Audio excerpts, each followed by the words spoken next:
Shalom saudara, apa kabar saudara? Saya percaya penyertaan Tuhan senantiasa memberkati setiap kita. Satu hal saudara, apapun masalahmu, apapun problemmu, andalkan Dia.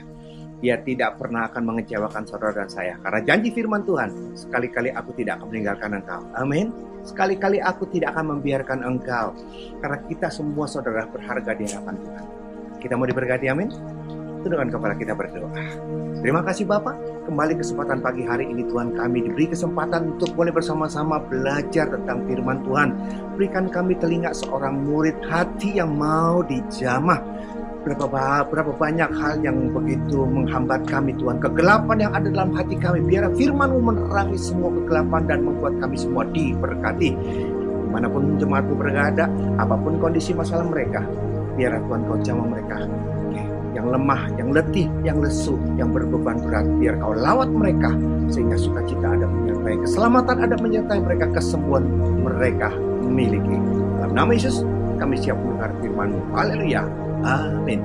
Saudara, mari kita buka firman Tuhan. Firman Tuhan terambil dari Mazmur 27 saudara.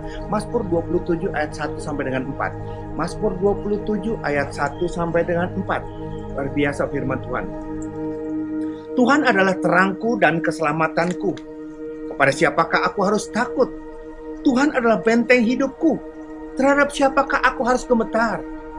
Ketika penjahat-penjahat menyerang aku untuk memakan dagingku, yakni semua lawanku dan musuhku, mereka sendirilah yang tergelincir dan jatuh. Sekalipun tentara berkemah mengepung aku, tidak takut hatiku. Sekalipun timbul peperangan melawan aku, dalam hal itu pun aku tetap percaya. Satu hal telah kuminta kepada Tuhan, itulah yang kuingini, diam di rumah Tuhan seumur hidupku, menyaksikan kemurahan Tuhan dan menikmati baiknya. Oh, luar biasa saudara. Ini doa daripada Daud. Ini doa daripada Daud. Saudara sudah pernah berdoa? Saudara sering berdoa? Atau doa merupakan gaya hidup kita? Berapa banyak jemaat Tuhan yang datang dan berkata gini, Pak, saya capek dah Pak berdoa Pak. Saya capek berdoa dan Tuhan tidak jawab doa saya. Yang sakit berdoa tetap sakit. Yang punya utang berdoa, utang tetap ada. Capek saya berdoa Pak. Sampai saya berpikir, loh kok doa sampai bisa capek? Sebenarnya saudara sedang berdoa atau sedang push up di sana? Sebenarnya saudara sedang berdoa atau sedang berolahraga? Kok bisa doa capek? Saudara, ini yang perlu kita pelajari hari ini. Jangan-jangan ada hal yang salah mengenai kita berdoa, pengertian kita. Mungkin ada hal-hal yang salah yang dimana kita tidak mendapatkan seperti apa yang Tuhan inginkan buat saudara. Padahal firman Tuhan dengan jelas menantang kita semua. Mintalah, carilah, ketuklah. Dia tantang kita. Dan doa orang benar besar kuasanya. 2-3 orang berkumpul di dalam namaku, kita waktu berdoa dia hadir di tengah-tengah kita. Tapi kenyataannya sampai saudara ada yang berkata, aku capek berdoa, aku capek. Kapan Tuhan, kapan? Saudara, hari ini kita sama-sama mau belajar. Hari ini kita sama-sama mau belajar. Kita lihat di dalam ayat yang pertama. Ayat pertama Mazmur 27 tadi. Mazmur 27 ayat yang pertama. Tuhan adalah terangku dan keselamatanku. Kepada siapakah aku harus takut? Tuhan adalah benteng hidupku dan terhadap siapakah aku harus gemetar? Judul khotbah saya hari ini, kesempatan ini adalah doa yang benar. Bagaimana berdoa dengan benar? Bagaimana berdoa dengan benar? Ini bukan satu-satunya cara untuk berdoa, tapi ini salah satu cara untuk berdoa. Doa yang benar. Bagaimana berdoa dengan benar? Hari ini Daud berdoa kepada Tuhan. Lihat ayat pertama tadi. Tuhan adalah terangku dan keselamatanku. Dan kepada siapakah aku harus takut? Tuhan adalah benteng hidupku. Terhadap siapakah aku harus gemetar? Lihat saudara, dari ayat yang kita baca, ini doa yang dinaikkan oleh Daud. Ini doa yang dinaikkan oleh Daud. Ada yang berkata ini sebelum dia naik tahta. Ada yang berkata ini sesudah dia naik tahta. Ada juga yang berkata, oh ini waktu dia mengalami peperangan dengan orang-orang dengan Goliat. Ini seringkali penafsiran seperti itu. Saudara, ini salah satu cara bagaimana berdoa. Daud mengajarkan berdoa dengan luar biasa. Tuhan bentengku, Tuhan kota bentengku, Tuhan perlindunganku, Tuhan. Saudara lihat, sampai kita pun tidak tahu apa yang menjadi pergumulannya. Dan yang dia katakan di situ adalah mengenai Tuhan yang hebat, Tuhan yang luar biasa, Tuhan yang melindungi, Tuhan yang menjaga. Yang dia katakan hal seperti itu. Ini mungkin doa waktu dia dalam peperangan, waktu dia hampir mati. Coba kita lihat di dalam 1 Samuel, 2 Samuel 21. 2 Samuel 21 ayat 16 dan 17. 21:16 ya. Yisbi Benob yang termasuk keturunan raksasa seperti si Goliat. Berat tombaknya 300 sikal tembaga dan ia menyandang pedang yang baru. Menyangka dapat menewaskan Daud, tetapi Abisai anak Zeruiah datang menolong Daud, lalu merobohkan dan membunuh orang Filistin itu. Pada waktu itu orang-orang Daud memohon dengan sangat kepadanya. Kata mereka, janganlah lagi engkau maju berperang bersama-sama dengan kami, supaya keturunan Israel jangan punah bersama-sama dengan engkau. Ini mungkin saja adalah saat di mana Daud hampir mati dengan pedang. Dan kemudian orang Israel berkata, ditolong Abisai, kemudian dia berkata gini, udahlah, engkau sudah tua, di masa tuanya sudahlah kau jangan ikut perang supaya jangan punah. Itu yang terjadi, saudara. Kita tidak pernah tahu apa yang menjadi problem pergumulannya. Di dalam doanya yang ada, yang diucapkan oleh Daud cuma kebesaran Tuhan. Tuhan pelindungku, Tuhan penjagaku, Tuhan kota bentengku, Tuhan. Itu yang dia katakan, itu yang dia nyatakan. Saudara, ini salah satu cara doa yang benar. Bagaimana caranya? Jangan pernah membesarkan. Seringkali waktu kita berdoa, kita membesarkan masalah kita. Waktu kita berdoa, seringkali kita memfokuskan diri kita kepada problem dan masalah. Waktu kita berdoa seperti itu, tanpa kita sadari kita sedang mengecilkan Tuhan kita. Itu yang terjadi. Tapi Daud waktu dia berdoa mengenai kebesaran Tuhan luar biasa, penyertaan Tuhan yang luar biasa. Hanya orang yang kenal siapa Tuhan, hanya orang yang kenal siapa Tuhan, sehingga dia bisa berdoa seperti Daud. Dia tidak peduli musuh yang seperti apa. Kalau saja ini doa dinaikkan sebelum dia naik tahta, berarti dia dalam pergumulannya dengan Saul. Waktu dia dikejar-kejar 13 tahun seperti pengkhianat, seperti pembunuh, dicari hanya untuk dibunuh. Kalau ini doanya, kita tidak pernah tahu. Dan itulah yang terjadi, itu yang menjadi istimewanya. Dia tidak berfokus kepada masalah, dia tidak berfokus kepada problemnya, tetapi dia berfokus pada Tuhannya yang luar biasa, yang senantiasa menyertai, yang senantiasa melindungi. Saudara, kita lihat di dalam Amsal kita lihat. Saudara, kita lihat Amsal 23 ayat 7. Amsal 23 ayat 7. Sebab seperti orang yang membuat perhitungan dalam dirinya sendiri, demikianlah ia. Sebab seperti orang yang membuat perhitungan dalam dirinya sendiri, demikianlah ia. Maksudnya seperti ini. Kalau kita melihat masalah, problem, kita berkata gini, wah kita mati dah, wah persoalannya besar dah, wah ini berat sekali, wah ini mustahil, wah ini seperti ini. Kalau saja membuat kita perhitungan seperti itu, kita akan jadi seperti apa yang kita inginkan. Kalau kita berkata seperti itu dalam hati kita, kita sedang memvonis, kita sedang memenjara diri kita. Kita melihat problem itu lebih besar dan kita sedang mengecilkan daripada Tuhan. Hati-hati dengan pikiranmu. Amsal 4 ayat 23, jaga hatimu dengan segala kewaspadaan, karena dari sana terpancar kehidupan. Kalau hatimu sudah tercemar dan takut, khawatir, gentar, dan disitulah kuasa iblis menguasai saudara. Hati-hati, jaga. Kita lihat lagi saudara, kita lihat lagi firman Tuhan sekarang. 2 Raja-Raja 6. 2 Raja-Raja 6 saudara, 2 Raja-Raja 6 ayat 2 Raja-Raja 6 dari 15 sampai 16. Lihat. Orang menghadapi masalah ada dua hal. Orang yang kenal sama Tuhan dan orang yang tidak kenal sama Tuhan. Cara doanya pun berbeda dan cara melihat masalahnya pun berbeda. Lihat, ketika pelayan abdi Allah bangun pagi-pagi dan pergi keluar, maka tampaklah suatu tentara dengan kuda dan kereta ada di sekeliling kota itu. Lalu berkatalah bujangnya itu kepadanya, celaka tuanku, apakah yang akan kita perbuat? Lihat, Ayat 15 berkata seperti itu. Celaka tuanku, memang kenyataannya. Begitu bangun tidur ini bujang yang dia lihat tentara begitu banyak. Begitu dia bangun tidur yang dia lihat itu masalah, problem, pergumulan. Yang begitu bangun tidur yang dia lihat adalah musuh yang begitu banyak dan siap. Dan mereka cuma berdua.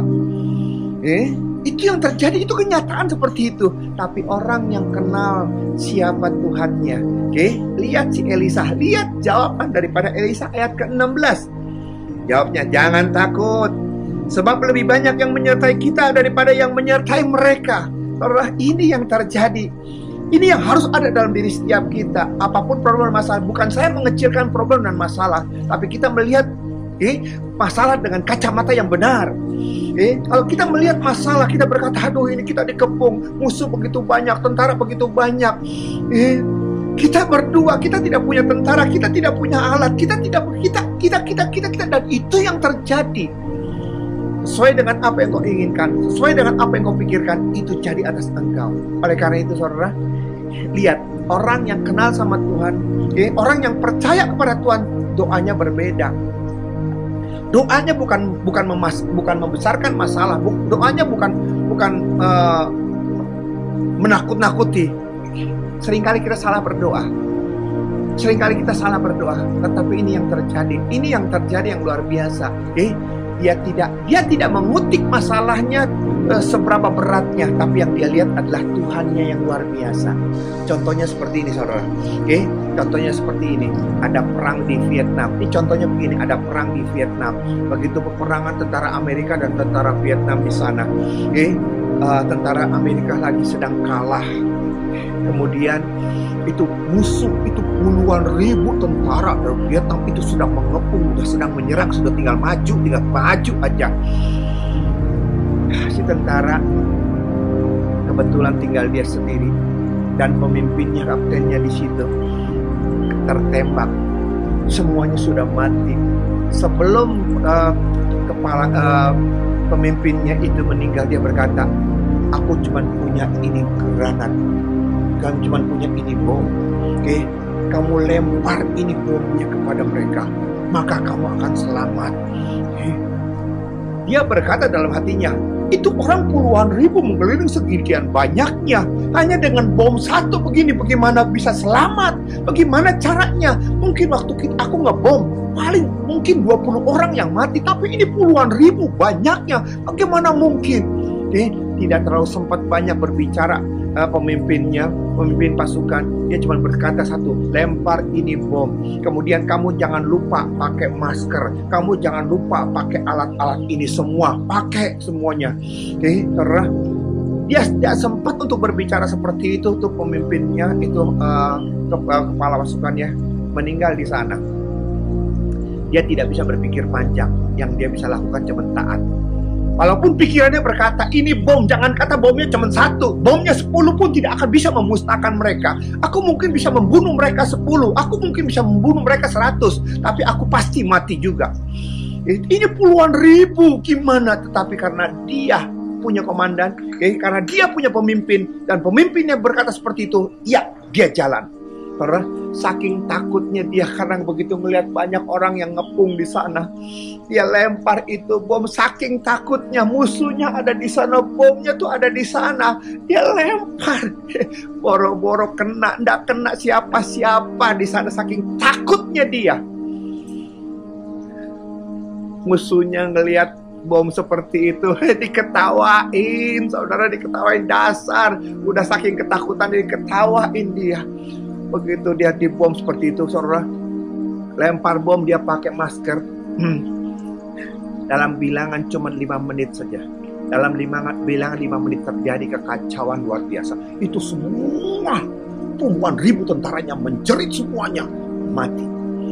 Saudara, apa yang terjadi? Ternyata ini bom, ini bukan bom biasa. Ini bom begitu meledak, dia nggak mencari nyawa, dia nggak membunuh orang, tapi dia menarik oksigen semua yang ada radius 5-10 km. Itu oksigen disedot sedemikian rupa. Pantas dia berkata, kenapa ini bos saya, kenapa ini pemimpin saya, begitu mau mati suruh saya pakai masker, supaya saya pakai ini semua. Memangnya saya mau nyelam di laut? Memangnya saya mau nyelam di laut? Kenapa mesti pakai peralatan ini? Kenapa mesti pakai ini? Ternyata dia tidak tahu. Itu bom begitu meledak menyedot oksigen radius 5 sampai 10 km semua mati. Saudara, yang diperlukan daripada si prajurit itu cuma satu, ketaatan. Yang diperlukan daripada si prajurit itu satu, percaya dan taat. Lakukan perintahnya. Sekalipun kenyataan itu tidak mungkin lagi. Bagaimana mungkin dengan bom satu bisa membunuh puluhan ribu? Bagaimana mungkin? Taatlah. Dengan ketaatan seperti itu, bagaimana mungkin? Kita memang mau nyelam, kita lagi mau ngebom, kita lagi mau perang. Untuk apa peralatan seperti ini? Kita tuh bukan lagi mau nyerang, kita bukan lagi mau nyelam. Taatlah. Karena dengan ketaatan seperti itu, dengan modal kepercayaan seperti itu, kau bisa melihat bagaimana Tuhan bekerja dengan luar biasa. Amin. Lakukan bagianmu yang kau tidak bisa lakukan, serahkan kepada Tuhan, biar Tuhan yang melakukannya. Lihat Daniel, kita lihat Daniel. Daniel 3 ayat 16. Daniel 3 ayat 16. Saya bacakan buat saudara. Daniel 3 ayat 16. Saudara udah sering baca ini. Daniel 3 ayat 16. Lalu Sadrak, Mesak dan Abednego menjawab Raja Nebukadnezar, tidak ada gunanya kami memberi jawab kepada Tuanku dalam hal ini. Jika Allah kami yang kami puja sanggup melepaskan kami, maka ia akan melepaskan kami dari perapian yang menyala-nyala itu dan dari tanganmu ya Raja.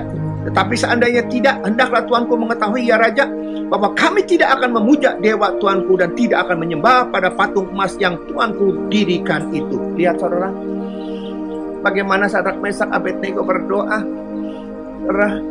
Dia tidak nyinggung-nyinggung itu masalah api. Dia tidak menyinggung-nyinggung masalah kematian, api yang panas 7 kali lipat. Dia tidak pernah nyinggung itu. Yang dia lihat cuma satu, Tuhan dia yang besar, Tuhan dia yang sanggup, Tuhan dia yang mampu. Itu saja. Saudara, bagaimana supaya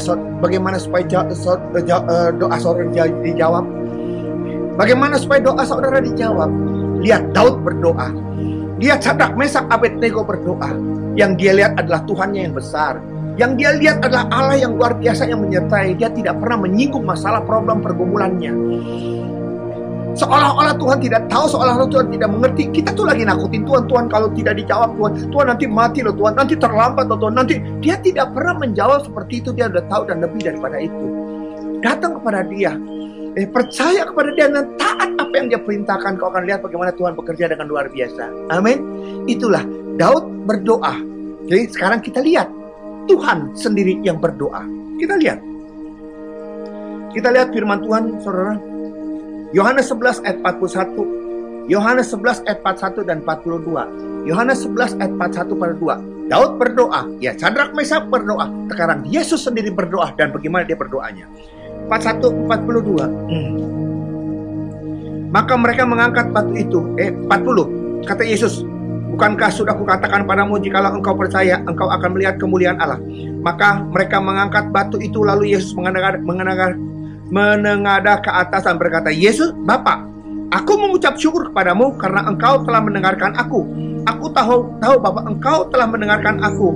Tapi oleh karena orang banyak yang berdiri di sekeliling aku mengatakannya supaya mereka percaya bahwa engkaulah yang telah mengutus aku. Dan sesudah berkata demikian, berseru dengan suara keras, Lazarus, marilah keluar. Saudara, lihat. Yesus berdoa terhadap Lazarus yang sudah mati. Lihat doanya. Dia tidak nyinggung-nyinggung mengenai parahnya keadaannya, masalahnya, problemnya. Dia tidak nyinggung masalah Lazarus itu bukan tidur. Tuhan, Lazarus bukan tidur. Tuhan, Lazarus bukan tidur tapi mati. Dia tidak nyinggung Lazarus keadaannya seperti apa. Sudah mati, sudah dikubur, sudah busuk, sudah terlambat. Tapi dia tidak nyinggung itu. Yang dia singgung cuma satu, janji Tuhan. Engkau berjanji untuk menjawab setiap permintaannya. Dan dia mau minta, hari ini dia minta, bangkitkan. Dia tidak pernah berpikir, ya bagaimana cara ngebangkitkan. Tapi kan ini kan udah mati. Ini kan udah mati. Ini kan udah terlambat. Ini kan sudah busuk. Bagaimana mungkin dia tidak pernah nyinggung itu semua. Yang dia Yang dia ingat cuma satu, Tuhan berjanji untuk menjawab, mendengar setiap permintaan daripada Yesus. Dan itu aja yang dia tahu. Dan itu yang dia lakukan. Itu yang dia lakukan. Dia minta kepada Tuhan. Dan dia minta bangkit. Saudara, luar biasa. Kenapa doa saudara dan saya tidak dijawab?